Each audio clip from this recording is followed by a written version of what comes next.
At the Fort Bragg firing range, my father, Colonel Leland Bishop, roared in front of my own soldiers.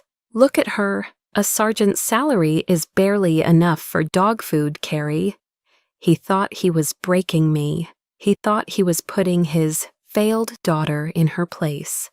What he didn't know was that I was already silently investigating the criminal conspiracy that he was running. A conspiracy that was selling out the lives of his own men for profit. This is the story of how I used the skills he despised to destroy the empire he built on lies. My name is Carrie Ann. I'm 35 years old, a sergeant first class in the United States Army, and at this moment I was standing in what felt like the seventh circle of hell. It wasn't just the oppressive, wet blanket heat of a North Carolina summer pressing down on firing lane 7 at McKellar's Lodge. It was the hostile silence that felt even more suffocating. A bead of sweat traced a cold path down my spine, but it had nothing to do with the temperature. From the periphery, I could feel the sideways glances, hear the low, venomous whispers that coiled through the humid air. "That's Colonel Bishop's daughter," one voice murmured, just loud enough for me to catch. "Bet she got a free pass," another added. My hand tightened on the grip of my M4 rifle, my fingers finding their familiar places on the cool, worn metal. I focused on my breathing. In for 4, hold for 4, out for 4. A rhythm drilled into me until it was as involuntary as my own heartbeat. It was a shield. They knew nothing about me. They didn't see the faint, silvery line of a scar that peeked out from under the collar of my uniform, a permanent souvenir from a place that doesn't officially exist on any map. They didn't know about the nights spent staring at ceilings in countries whose names they couldn't pronounce, the bone-deep weariness that never quite leaves you. They saw only a name, a legacy, an appendage. And then they saw him. My father, retired Colonel Leland Bishop, was striding toward the firing line with the unshakable self-assurance of a god descending from his private Olympus. He was a titan here at Fort Bragg, a living legend whose stories were told with reverence in the officers' club. His posture was perfect, his silver hair immaculate, his presence so immense it seemed to suck the very air out of the space around him. In his world, there were officers, and then there was everyone else. I knew without a shadow of a doubt which category he placed me in. He was the sun, and I was just a disappointing shadow he was forced to cast. He didn't bother to lower his voice. The performance was the point. "Carrie Ann," he began, a cruel smirk playing on his lips.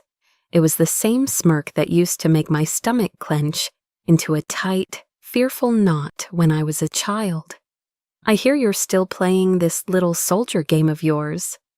The words hung in the air, each one a perfectly aimed shot. He gestured vaguely at my uniform, a look of profound disappointment etched onto his features. "Tell me," he continued, his voice dripping with condescension, "how's a sergeant's salary treating you? Is it enough for dog food these days, or are you still coasting on my name to get by?" My jaw tightened, but I didn't speak. He wasn't finished. He turned, his gaze sweeping over a handful of young privates who were watching the exchange with wide, intimidated eyes. His voice dropped into a booming, authoritative register, the one he used for delivering orders. "Take a good look, men," he commanded, pointing a finger directly at me, at his own daughter. A perfect textbook example of wasted potential. She had a slot at West Point waiting for her. She could have been an officer, a leader with a real future. Instead, she chose this. He paused for dramatic effect, letting the disgust saturate his final words. She chose to be an enlisted grunt. The world went silent. The pop-pop-pop of distant gunfire seemed to vanish. All I could hear was a low, humming roar inside my own ears. A hot, scalding wave of shame washed up the back of my neck, more searing than the relentless Carolina sun. Every eye on the range was on me now, 100 pairs of them, all waiting for the tears, for the angry retort, for me to shatter into a million pieces right there on the dusty ground. They were about to be disappointed. One of my first instructors, a man whose face I can no longer remember, but whose words are etched into my soul, once told me, "The quieter you become, the more you are able to hear." In this deafening silence, I could hear everything. I didn't give my father another glance. I turned my back on him and faced the target. Inhale, exhale. Discipline is a fortress. It was the only home I'd ever truly had. I raised the M4 to my shoulder, the stock settling into the familiar groove. The weight was comforting, the cold metal a steadying presence. My world narrowed to the front sight post and the distant black circle 100 meters away. 5 shots. The sound was clean, dry, and brutally final. Crack, crack, crack, crack, crack. 5 explosions ripping through the strained silence. 5 holes appearing in the paper target, so close together they looked like a single ragged tear in the center of the bullseye. A different kind of silence fell over the range now, one of shocked, grudging respect. Slowly I lowered my weapon, placed it on the bench, and turned to face my father. My eyes were as cold and hard as the steel I had just commanded. He was staring at the target, his mouth slightly agape. For a single, glorious second, the mask of the great Colonel Bishop was gone, replaced by pure, unfiltered shock. He recovered quickly, clearing his throat and turning away with a dismissive huff. But I saw it, just for a flicker. It was the unmistakable glint of unease. And in that moment, as I stood there in the suffocating heat, a decision formed in the quietest, coldest part of my mind. This game he loved to play, the one where I was always the loser, I was going to end it. That night, sleep was a foreign country. Back in my small Spartan apartment in Fayetteville, the 4 walls seemed to press in. I methodically field-stripped my M4 on the worn rug, the familiar clicks of metal, a futile attempt to impose order on the chaos roaring in my mind. The image of my father's face at the firing range, that mask of arrogant disgust, was seared onto the inside of my eyelids. Every time I closed them, the phantom feeling of the cold rifle dissolved, replaced by the crisp feel of a different piece of paper from a different lifetime. The memory pulled me back 17 years to the day I got my acceptance letter from UNC Chapel Hill. I was 18, and the world was a promise. I remember running home from the mailbox, the thick cream-colored envelope clutched in my hand like a gold medal. The iconic Carolina blue letterhead felt like a ticket to a new universe. I burst through the front door of our large, stately house, a home that always felt more like a museum than a place people lived. The air was thick with the scent of lemon polish, old leather, and my father's authority. He was in his study, the heart of his empire. He sat behind a massive mahogany desk, a heavy glass of amber bourbon sweating onto a leather coaster. The setting sun cast long shadows across the built-in bookshelves filled with military histories and legal texts. He was a king in his castle, and I was a subject presenting a tribute. I held out the letter, my heart pounding with a desperate, childish need for his approval. He took it, his eyes scanning the words without a flicker of emotion. The silence stretched, broken only by the clink of ice as he swirled his drink. Finally he looked up, his gaze devoid of warmth. "Good," he said, the word clipped. "What's the major? Law, business? You'll need a respectable degree for officer candidate school."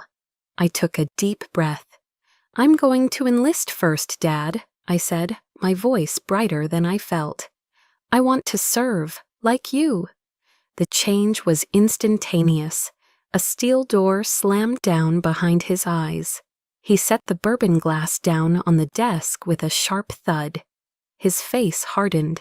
"Foolish," he hissed, the word a blade. "I served so that you wouldn't have to. I didn't raise you, didn't invest in you, to have you throw it all away to be an enlisted grunt." "I can still go to college after," I pleaded. "The GI Bill, I can—" He wasn't listening. He cut me off, pulling open a drawer. He produced a leather-bound checkbook from a private bank. "This," he said, his voice dropping to an icy tone, "is your college fund. Your mother and I have contributed to it since you were born. It was intended for a future officer, a lawyer, someone of status." He stared directly at me. Not for someone choosing to abandon their future. My breath hitched. In front of my eyes, he uncapped a fountain pen, wrote out a check for the full staggering amount, and then, with deliberate cruelty, he tore it into 4 precise pieces. The ripping sound was the loudest thing I had ever heard. The 4 white squares fluttered down onto the plush rug like dead leaves. "If you choose that path," he declared, "you walk it alone." I looked desperately toward the doorway, where my mother stood. She had been watching the entire exchange. She met my pleading gaze for a heartbreaking moment, then just gave a small, almost imperceptible shake of her head before looking away. Her silent complicity was a second, deeper betrayal. That night, I packed a single duffel bag. I walked it alone. His contempt wasn't a one-time event. It was the legacy he gave me. The first few years in the Army were brutal. I was the colonel's daughter, a title that followed me like a curse. I worked twice as hard, studied twice as long, and volunteered for every miserable duty just to prove I wasn't there because of him. To erase his shadow. I remember one night during basic training, lying on my bunk, exhausted and lonely, soaked from a drill in the freezing rain. I was reading a tattered paperback of American essays someone had left behind, and I found it. The words of Theodore Roosevelt, the man in the arena. "It is not the critic who counts. The credit belongs to the man who is actually in the arena, whose face is marred by dust and sweat and blood." Those words became my scripture. My father was the critic. He sat clean and comfortable in the grandstands of my life, passing judgment. But I was in the arena. The mud, the sweat, the fear, the blood, they were mine. They were real. His rejection hadn't broken me. It had forged me.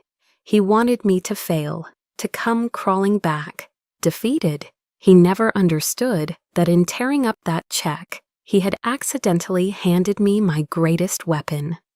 Absolute, unconditional independence. His disapproval became the armor I wore every single day. His rejection forged me into a weapon.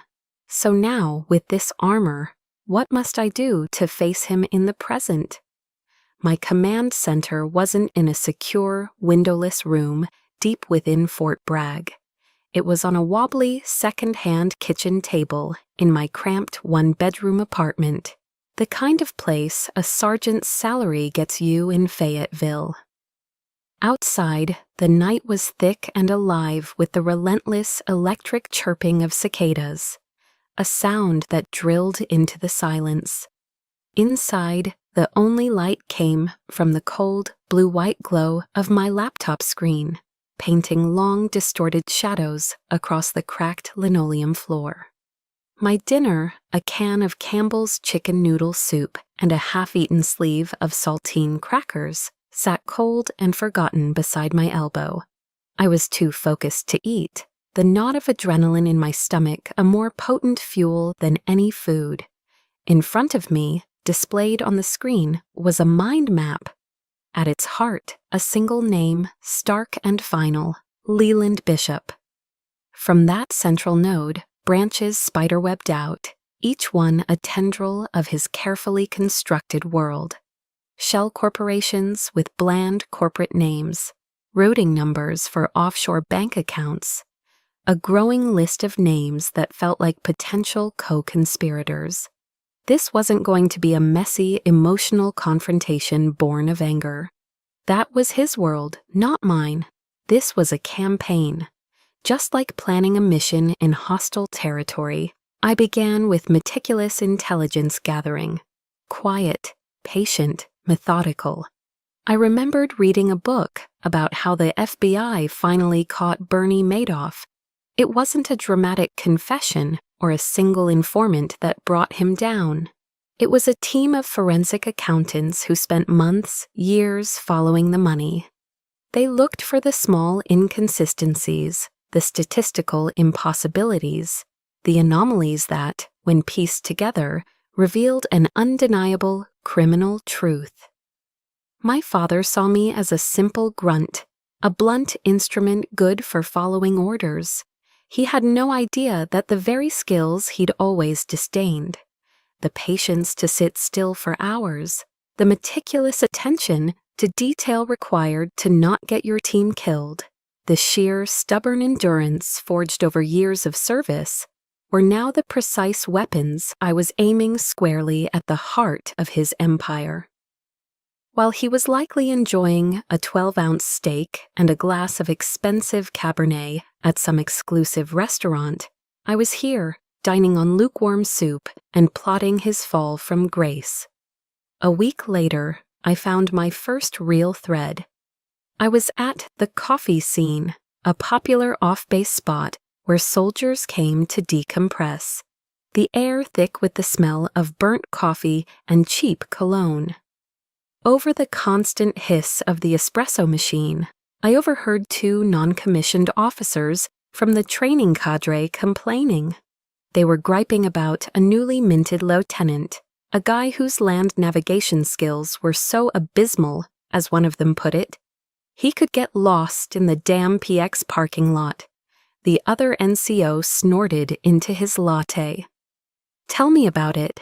How'd a guy like that even make it through the Q course? I heard he graduated with honors. Honors! Can you believe it? That's when the name hit me, a small bell ringing in the back of my mind. Sterling, I knew Sterling, son of some Texas oil tycoon with a bottomless bank account. I also knew, through the ever-present base rumor mill, that his academic record before enlisting had been less than stellar. It didn't add up. You don't just magically develop the instincts and intelligence to pass the Special Forces qualification course. It's a crucible, a brutal, unforgiving process, designed specifically to weed out the weak, the lazy, and the incompetent. Sterling was, by all accounts, all three. That evening, back at my kitchen table command center, I created a new encrypted file on my laptop. I labeled it Sterling. Using the security clearance that was one of the few benefits of my job, I began to dig into his publicly available training records. I wasn't looking for a smoking gun, not yet. Just a loose thread, something to pull on. And then I saw it. It was a single data point, buried in a long, boring spreadsheet of course completion times. An anomaly. He had successfully completed a critical, notoriously difficult training module in nearly half the time of the course's fastest recorded graduate. It wasn't just impressive, it was statistically impossible. It was the first real crack in the facade. The following weeks fell into a grueling, bifurcated rhythm. By day, I was Sergeant First Class Bishop, punctual, efficient, exemplary, a ghost. I ran my squads through drills with unwavering professionalism. I was a model of discipline and quiet competence. No one could possibly suspect a thing. But when the sun went down and the base grew quiet, I became someone else. I became an investigator. My small kitchen transformed into a data analysis cell. Night after night, fueled by bitter, instant coffee, I cross-referenced names, dates, and figures. I meticulously tracked the public transactions of the shell corporations my father controlled through a web of legal loopholes. A pattern began to emerge, faint at first, then undeniable. Large, lump-sum payments, always disguised as consulting fees, were being deposited shortly after certain distinguished graduates, like Sterling, received their certifications. Each number, each date, each name was a brick. And I was laying them one by one, with painstaking precision, building a wall of evidence. It was solid, it was methodical, it was irrefutable. A deep, bone-wearying exhaustion began to settle into my soul. A constant, heavy companion that sat on my shoulders. But the discipline held me upright. It was my refuge. My father had taught me to be tough, to be resilient, to never show weakness. He just never imagined that one day all that toughness would be directed back at him. My lonely path was becoming clearer with every brick I laid. I hated these events, the dog and pony shows. Once a year, the brass would haul out the latest military hardware for a combat capabilities demonstration, a carefully choreographed performance for visiting politicians and defense contractors. It was a day of pressed uniforms, forced smiles, and carefully managed optics. My first sergeant, likely knowing my aversion to the spotlight, had assigned me to logistics support, a glorified supply clerk role, tucked away behind the main staging area. I was grateful for the anonymity. My job was to stay in the shadows and make sure the people in the spotlight had everything they needed. My father, of course, was a different animal entirely. For him, this wasn't a duty, it was a stage. He thrived in this environment. Dressed in an impeccably tailored dark suit that probably cost more than my last 2 paychecks combined, he moved through the crowd of dignitaries like a peacock, his perfectly coiffed silver hair catching the sunlight. He shook hands, he laughed his booming laugh that always sounded more like a command than an expression of joy, and he held court. I watched from a distance as he cornered a U.S. senator, launching into a grandiose explanation of some complex building entry technique. He gestured wildly with his hands, his voice ringing with authority, as if he himself had just breached a door under fire yesterday, instead of spending the last decade collecting exorbitant fees as a strategic consultant. For a moment, his eyes flickered in my direction. It was a fleeting glance, but it was loaded with his signature contempt, a silent reminder of my proper place in his universe. Invisible, insignificant, a servant to more important men. I simply lowered my head and went back to checking the inventory on my clipboard. Then the atmosphere shifted. It was a palpable change, a wave of gravitas that silenced the idle chatter. The crowd parted respectfully. General Marcus Thorne, the 4-star commander of the United States Army Special Operations Command, had arrived. He was a living legend, a Green Beret whose quiet professionalism was as renowned as his tactical brilliance. Men straightened their ties. Officers stood a little taller. He moved with an unhurried purpose, his presence radiating a calm, absolute authority that made my father's blustering seem theatrical and cheap. Naturally, my father was the first to react. He abruptly abandoned the senator mid-sentence and strode forward, his hand extended, that dazzling politician's smile plastered on his face. "General Thorne, what an absolute honor, sir." But General Thorne merely gave him a polite, almost dismissive nod.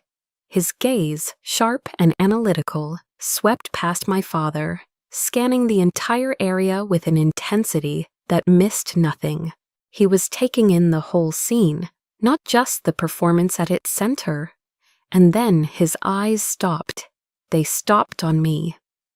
For a moment that seemed to stretch into an eternity, the 4-star general, the man at the absolute apex of my professional world, looked directly at me, standing in the shadows with my clipboard. The world seemed to grind to a halt. All the noise, the engines, the distant thumping of helicopter blades, it all faded into a low hum. He wasn't looking at my father anymore. He wasn't looking at the senator. He was looking at me. And then he started walking.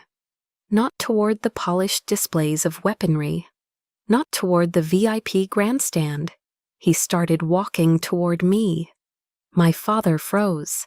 I saw his face transition through a rapid series of emotions, from fawning self-importance to confusion, then to a flicker of raw, indignant anger as General Thorne walked right past him as if he were nothing more than a piece of furniture. The general's polished black shoes crunched on the gravel, each step a hammer blow to my father's ego. He stopped directly in front of me. He wasn't looking at the rank on my collar or the name tag on my chest. His eyes, which held a universe of experience, were filled with a startling, immediate understanding. They flickered down for a fraction of a second to my forearm, to the small, faded unit tattoo that was barely visible beneath my sleeve, an emblem that meant nothing to outsiders, but everything to those who had been there. He extended his hand. "Sergeant First Class Bishop," he said. His voice was deep and resonant, carrying an innate authority that had no need for volume, yet it held no trace of condescension. It was the voice of a fellow warrior. "It's an honor. I read your after-action report from—" He paused, naming a classified operation that was little more than a whisper in the halls of power.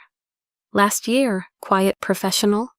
He used the words, the sacred words, the highest compliment one could receive in our world. He squeezed my hand firmly, a gesture of respect, not of rank. "It's soldiers like you," he said, his eyes meeting mine, "who are the absolute backbone of this force." I couldn't speak. A lump had formed in my throat, thick and painful. All I could manage was a single sharp nod. As he turned to leave, I risked a glance at my father. His face was ashen. It was a ghastly, pale mask of pure, unadulterated shock, mingled with a rage he couldn't conceal. The game had just changed. The board had been flipped. And for the first time in my life, I felt the ground shift beneath my feet, solid and firm. General Thorne's handshake wasn't just a gesture, it was a key. It unlocked a door I didn't even know existed. For 2 weeks after the demonstration, the world felt different. The whispers that used to follow me around base seemed to fade, replaced by nods of grudging respect. The weight of my father's name felt lighter on my shoulders. Then came the phone call, a crisp, professional voice from the general's own office. They wanted to formally invite me to apply for an instructor position at the Joint Special Operations University, JSOU, down in Tampa, Florida. It wasn't just a job, it was an escape route. It was a future where my value was measured by my experience, not my last name. A place where I could shape the next generation of operators, passing on the hard-won lessons from the field. It came with a salary that would be triple my current pay, a detail that brought a grim, ironic smile to my face. It meant a life of stability, of sunshine and sea breezes, hundreds of miles away from the suffocating shadow of Colonel Leland Bishop. For the first time in what felt like my entire adult life, A genuine, uncomplicated sliver of hope lodged itself in my chest. I spent days perfecting my application, polishing my service record until it gleamed. The video interview with the selection committee went perfectly. I was articulate, confident, knowledgeable. They were impressed. The master sergeant on the panel told me I was their top candidate, that I should expect a formal offer within the week. I allowed myself to dream. I looked up apartment listings in Tampa, picturing a small place with a balcony where I could drink my morning coffee and smell the salt in the air. I imagined a life where my worth was validated by a signed contract and a steady paycheck, not by a fleeting, desperate search for approval that never came. A new dawn was on the horizon. And then, just as quickly as it had appeared, the sun went out. The door didn't just close, it was slammed shut, the deadbolt thrown. It arrived as a brutally short, impersonal email from JSOU Human Resources. Subject: Instructor Position Application. Sergeant First Class Bishop, thank you for your interest in the position at the Joint Special Operations University. After careful consideration of changing operational needs, we have decided to go in a different direction with this hiring cycle. We wish you the best in your future endeavors. No explanation, no feedback, just a cold corporate dismissal. A digital slap in the face. My hands began to tremble. I read it again and then a third time, as if the words might change. I immediately called my contact on the selection committee, a good master sergeant I'd known for years. His voice on the other end of the line was strained, heavy with an unease that traveled through the phone. "Carrie, listen, I shouldn't be telling you this," he stammered, his tone low and cautious. "It's way above my pay grade, but there was a call, from the top, from a senior consultant with a lot of pull in DC. My blood ran cold. I knew where this was going. "This consultant," he continued, the words tasting like poison even in my ear, "expressed grave concerns about your psychological stability. Following multiple combat deployments, he said your profile made you a potential liability risk for the university. The lawyers got involved. It killed your nomination on the spot. I'm sorry, Carrie, my hands were tied." My heart didn't just sink, it stopped. It was a physical sensation, a hollow, terrifying stillness in my chest, a liability risk. He had taken my service, my sacrifices, the very things that made me qualified for the job, and twisted them into a weapon. He had painted me as broken, as unstable. There was only one person in the world with that level of influence and that depth of cruelty. Only one person who would and could do this: my father. He couldn't beat me on merit, so he had poisoned the well. He couldn't deny General Thorne's public recognition, so he had crept into the shadows and whispered lies into the ears of bureaucrats, men who feared lawsuits more than they valued honor.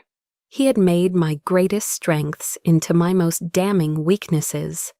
The anger that rose in me wasn't the hot, searing shame I'd felt at the firing range.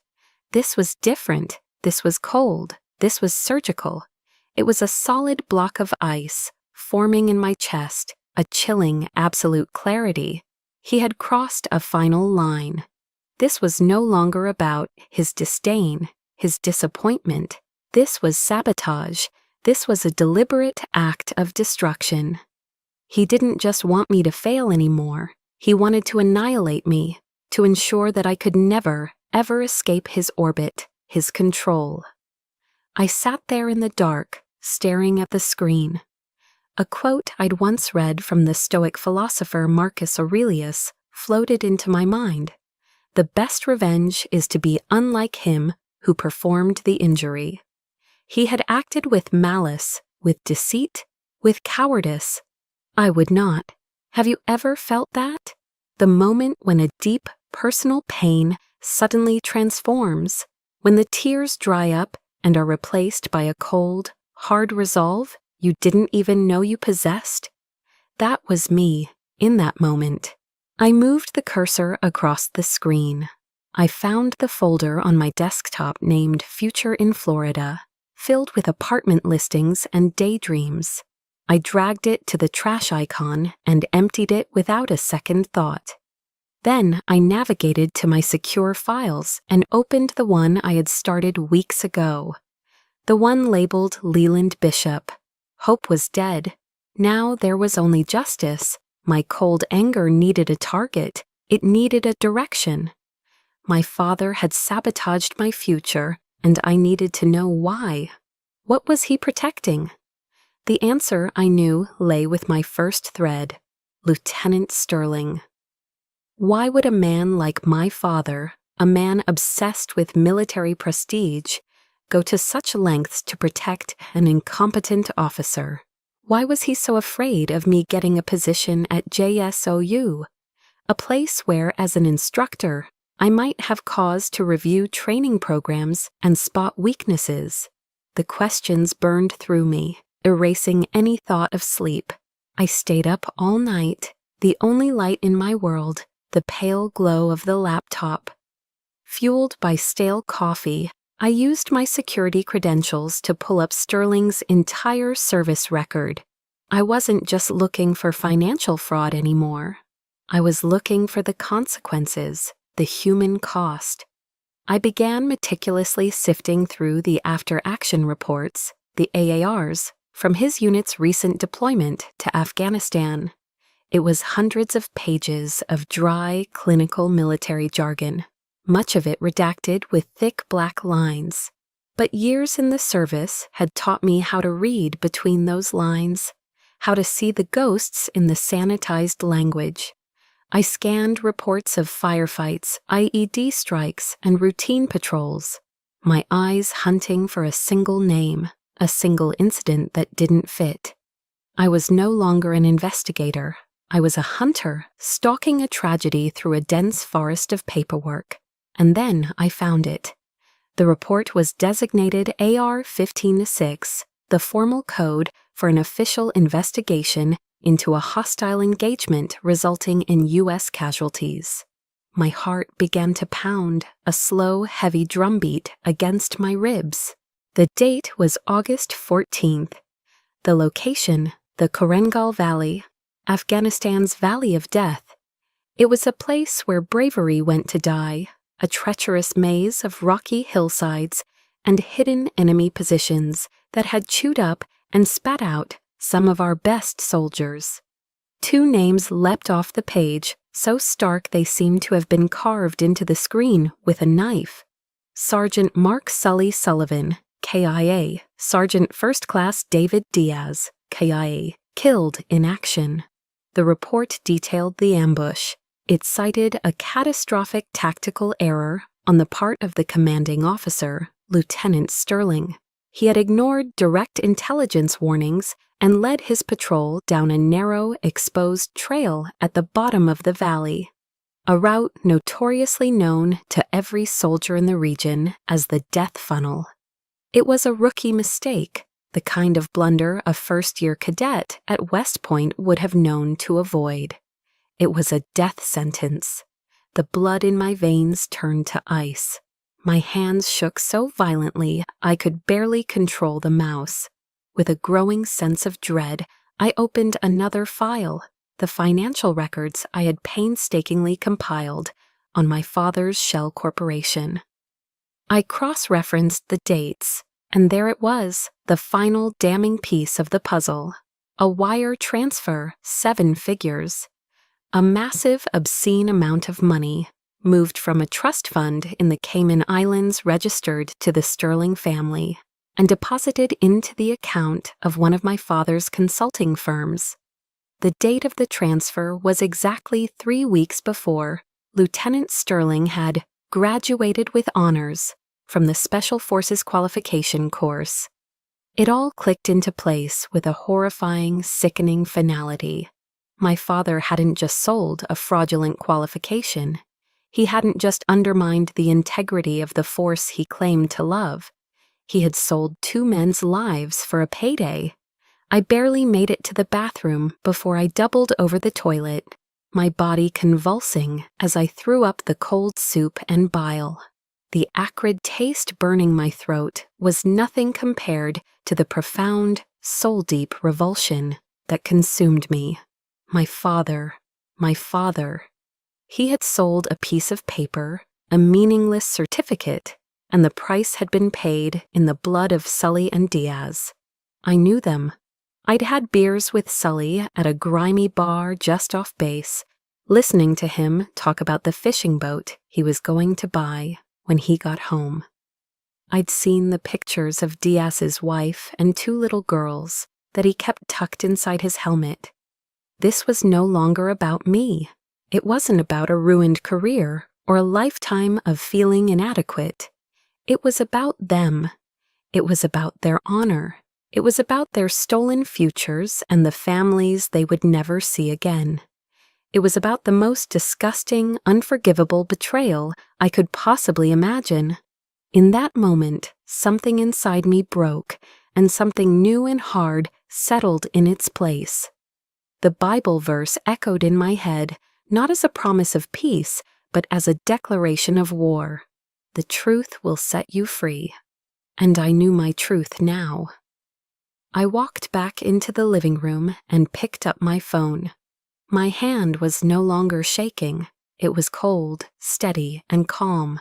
I found the number in my contacts and dialed. The voice on the other end was professional, alert. Major Reed.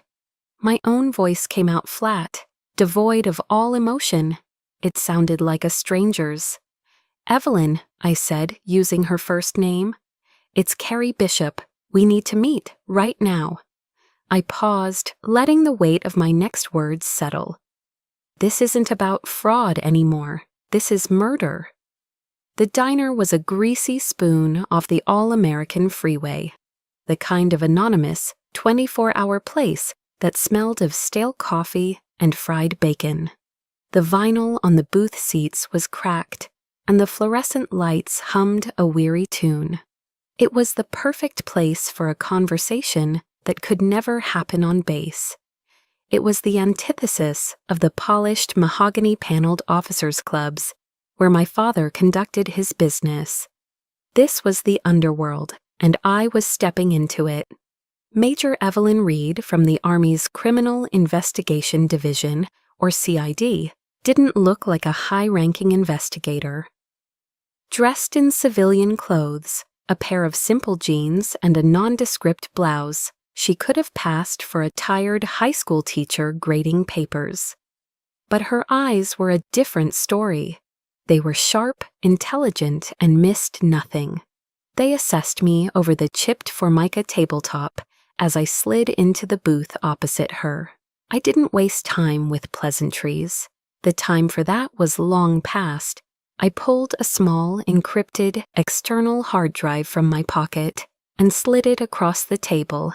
It stopped next to a puddle of condensation from her glass of iced tea. "On here," I said, my voice low and even, "you'll find preliminary financial transactions, the training records of at least 3 suspicious graduates, including Lieutenant Sterling, and the full unredacted after-action report concerning the deaths of Sergeant Sullivan and Sergeant First Class Diaz." Evelyn didn't say a word. She simply took out a government-issue laptop, plugged in the drive, and began to type. The only sound for the next 5 minutes was the soft, rhythmic clicking of the keyboard and the distant clatter of plates from the kitchen. I watched her face. I saw the initial professional skepticism melt away, replaced by a focused intensity, which then gave way to a look of utter, undisguised horror. She finally looked up, her face pale under the harsh lighting. "My God, Bishop," she whispered, her voice barely audible. "You were right. This isn't just fraud. The pattern of payments, the falsified records, the direct link to the casualties. This is a criminal enterprise. This is a RICO case. RICO, the Racketeer, Influenced and Corrupt Organizations Act, the legal hammer used to bring down mob bosses and criminal syndicates. She was putting my father in the same category. Evelyn leaned forward, her voice dropping even lower. To convict him, to make it stick, we need more than the paper trail. Financials can be explained away by clever lawyers. We need to prove intent. We need a direct link, something that ties him personally to the criminal act, not just to the money. Her sharp eyes locked onto mine.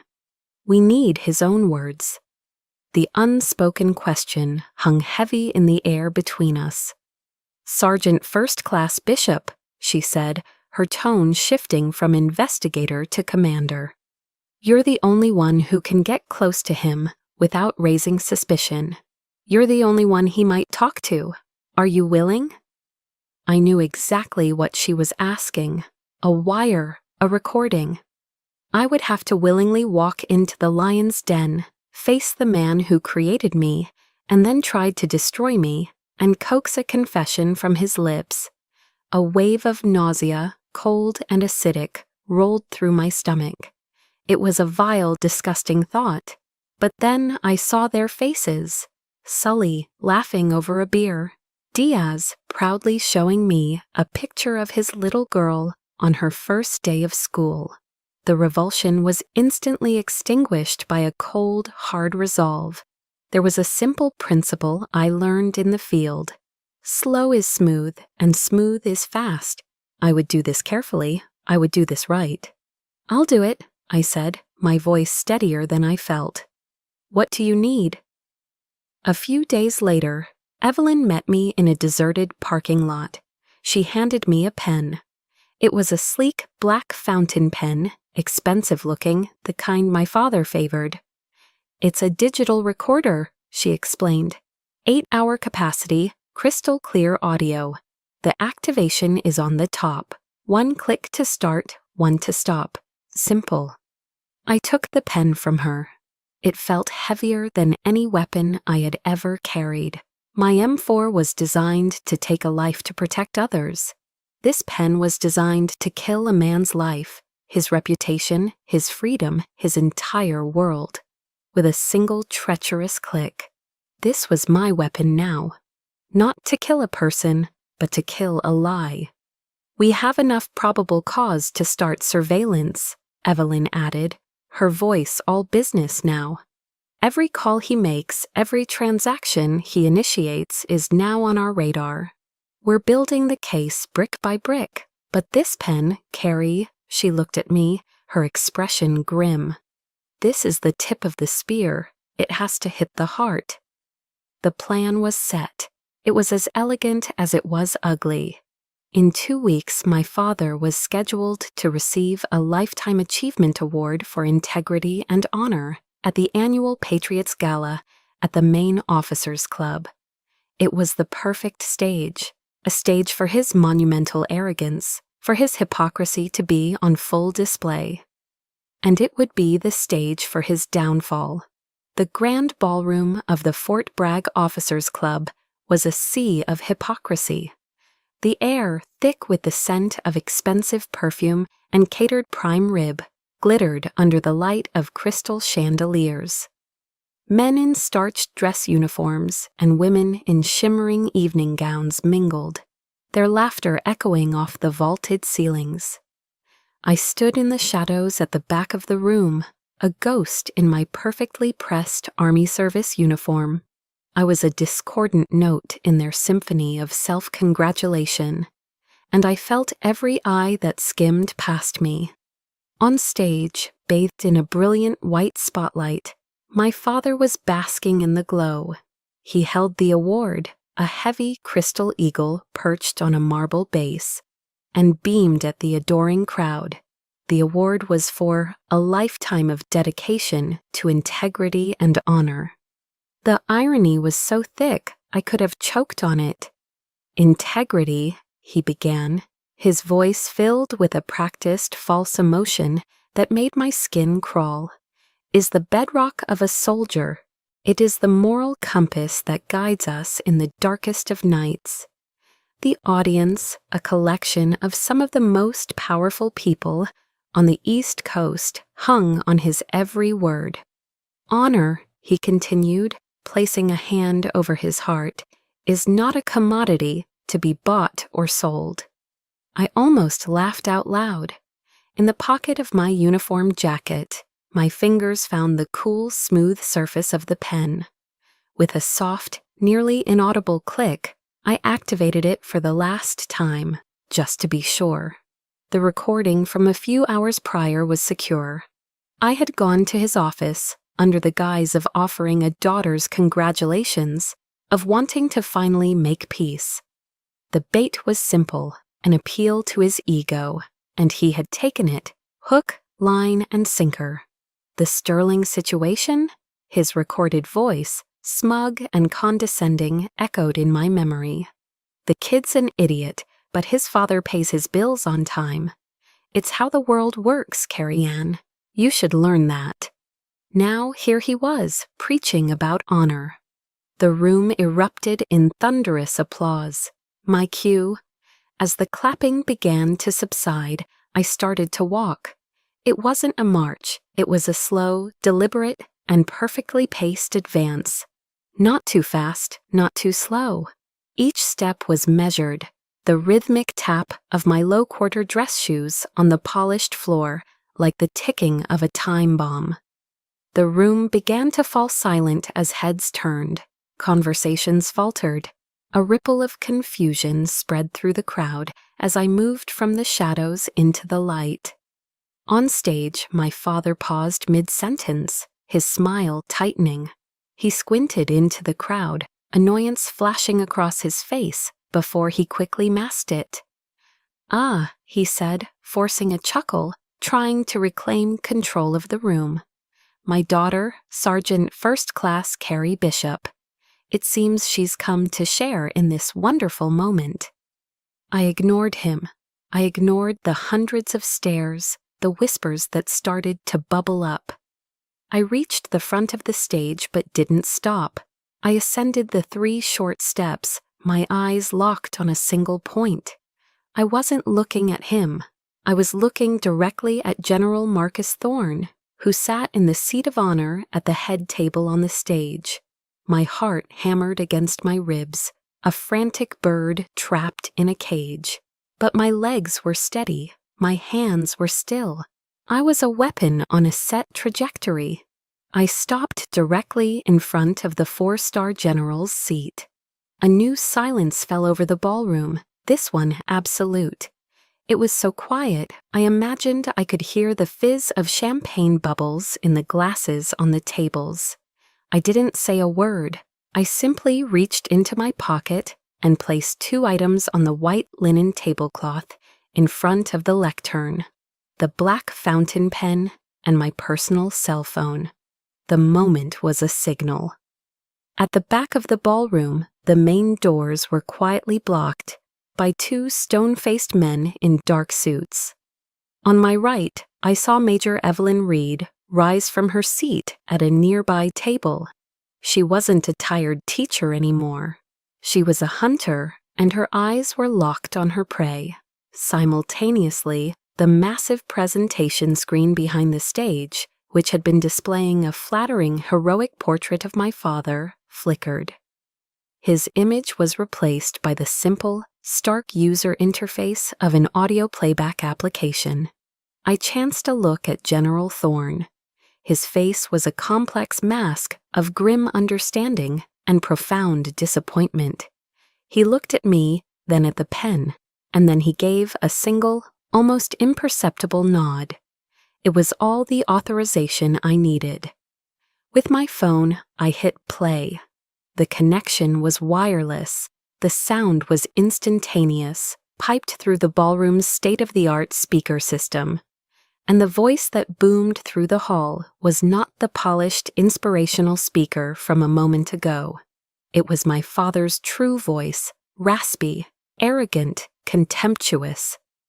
The sterling situation, the kid's an idiot, But his father pays his bills on time. It's how the world works, Carrie Ann. You should learn that. Honor is for the little people, for the grunts who die in the dirt. For men like us, it's about results. A collective gasp swept through the room. The color drained from Leland Bishop's face. His self-assured posture collapsed as if his strings had been cut. He stared at the screen, then at me, his mouth opening and closing silently. No sound coming out. He looked like a fish gasping for air.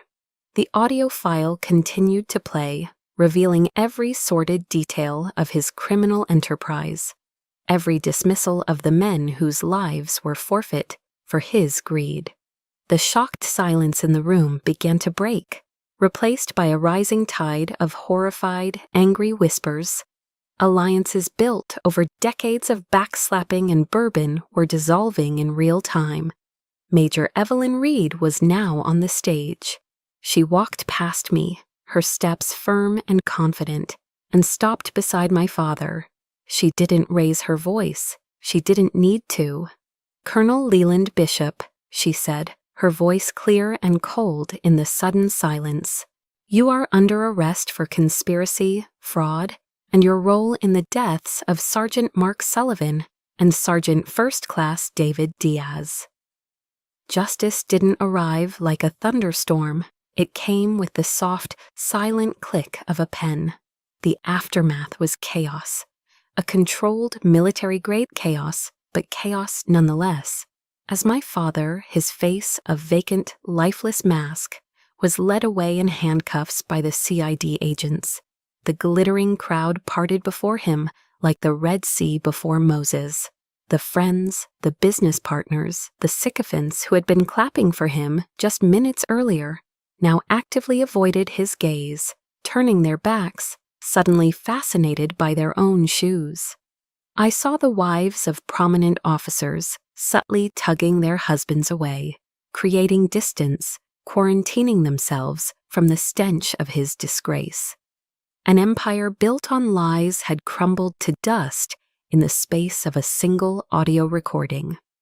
General Thorne remained on the stage, his face carved from granite, issuing quiet orders to the military police who were now securing the ballroom. But I barely heard him.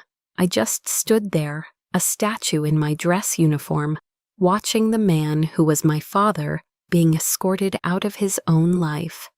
The high-octane adrenaline that had fueled my every action for the past hour drained away, leaving a hollow, cavernous emptiness in its wake. I had expected to feel triumphant, vindicated, a surge of righteous satisfaction, but I felt none of it. There was no joy, no thrill of victory. There was only a profound, aching void. That man, as monstrous as he had become, was still the one who had taught me how to tie my shoes on the front porch of our old house. The truth had been set free, as the saying goes. But I was learning that freeing the truth can leave a wound of its own. After the ballroom was cleared and the last of the gawking staff had been dismissed, General Thorne found me in a small, empty conference room backstage. He didn't say much. He just walked over and placed a heavy, comforting hand on my shoulder. "You did a very difficult thing tonight, Sergeant First Class," he said, his deep voice resonating in the quiet room. "But it was the right thing. You defended the honor of this force more than any award ever could." His words were a balm, a validation I had craved for years, but they couldn't fill the void inside me. They were a bandage on a wound that was far too deep. Major Evelyn Reed joined us a moment later, her demeanor all professional efficiency. "We have everything we need, Bishop," she stated, her tone crisp. "He confessed to everything on that recording. This case is going in the textbooks. You did good." Everyone kept telling me I did good. They saw a successful operation, a criminal brought to justice, a corrupt network dismantled. I felt like the sole survivor of a bloody battle, left standing alone on a battlefield littered with the corpses of my own past. The drive home to my apartment was a blur. The streets of Fayetteville, usually so familiar, felt alien. There would be no champagne tonight, no victory celebration. I walked into my small apartment and went straight to the kitchen. I sat down at the wobbly table, the same table that had served as my command center for this entire campaign. Now it was just an empty table. The laptop was closed, the files were gone. The war was over. I had won. I had exposed the truth. I had secured justice for Sully and for Diaz, and for God knows how many others. I had defended my own honor against my father's lies, but in doing so, I had also personally detonated my own family, what little was left of it. The victory felt strangely like defeat, and for the first time since this whole nightmare began, I let myself cry. The tears weren't for the man who was being processed at the county jail. They weren't for the monster he had become. They were for the little girl who once trailed after him, desperate for a single nod of approval, a single "well done, Carrie Ann." I cried for the loss of that little girl's innocence. I cried for the ugly, bitter price of truth. I sat there in the dark for a long time, the silent tears tracing paths down my cheeks, and when they finally stopped and the deep, shuddering breaths subsided, a quiet certainty settled over me. That chapter of my life, the one defined by him, by his shadow, by my desperate need for his validation, was well and truly over. 1 year later, the legal storm surrounding Leland Bishop had finally passed. He was convicted on a slew of federal charges: fraud, conspiracy, and 2 counts of involuntary manslaughter. The sentence was decades in a place where his name and influence meant nothing. I never visited him in prison. I never wrote. Some doors, once closed, are meant to stay that way forever. My own life had found a new, quieter rhythm. I was still in the army, but things were different. The respect I received from my peers and my superiors was my own, earned in sweat and service, untainted by anyone's shadow. I had officially accepted the instructor position at the Joint Special Operations University. My transfer papers were signed, and I was moving to Tampa next month. The Florida apartment I had once dreamed of was now a reality. But this afternoon, I was in a different kind of place. A playground on Fort Bragg, filled with the bright, chaotic sounds of children's laughter. It was a weekly event for Gold Star families, a support program for the spouses and children of soldiers who had been killed in action. I was helping a quiet, 8-year-old boy with serious brown eyes, the son of a fallen infantryman, master a particularly tricky knot. His name was Leo. He was struggling with a bowline, his small fingers fumbling with the rope. I knelt beside him on the soft wood chips, guiding his hands through the motion. "You make the rabbit hole," I said softly. "The rabbit comes up the hole, goes around the big tree, and then back down the hole." Suddenly, the loop held. His face lit up with a brilliant, triumphant smile. "Whoa, how are you so good at that, Miss Carrie?" Leo asked, his eyes wide with admiration as he stared at the perfect knot. I felt a genuine smile spread across my own face, easy and unforced. "A soldier taught me," I told him, my voice warm. "A long time ago. He said a good knot can save your life one day." I wasn't lying. The soldier who had taught me that very knot, on a rare father-daughter camping trip, when I was just a little older than Leo, was my own father. It was one of the few untarnished good memories I had of him, a flicker of light in a long, dark history. For a long time, I had tried to bury memories like that, because they were too painful, too connected to the man he became. But I was learning now. I was learning to sift through the wreckage of the past and keep the small, useful things of value while letting the rest of it burn. His legacy was a pile of ash and deceit. Mine would be different. It would be found here in the triumphant smile of a little boy who just learned something new. It would be in the quiet support I could offer to these families who had sacrificed so much.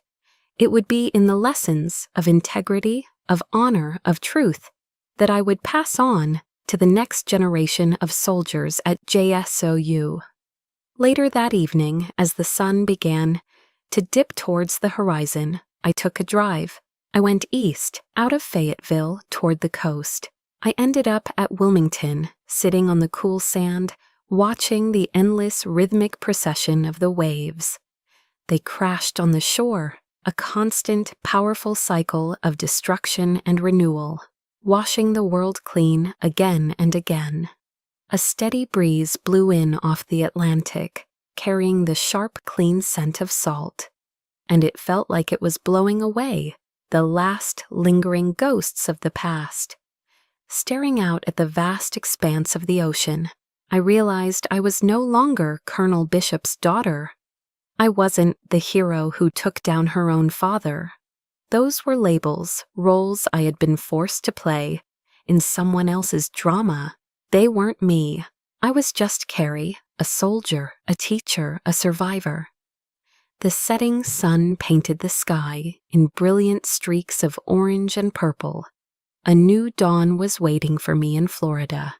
I didn't know exactly what it would bring, but for the first time in my life, I felt a deep, unshakable certainty. The path ahead was mine to chart. The orders were my own. I am the master of my fate. I am the captain of my soul. My journey to this beach, to this moment of peace, was long and lonely. But as I share this, I know I'm not truly alone. I know so many of you have walked your own difficult paths, fighting silent battles to reclaim your own soul. This space, this channel, is where stories like ours find a voice and prove that strength is real. If my journey resonated with you, please subscribe to be part of this community. Share this story with someone who needs to hear they are not alone. And in the comments below, tell me, what was the first step you took toward your own self-made dawn? I'll be reading.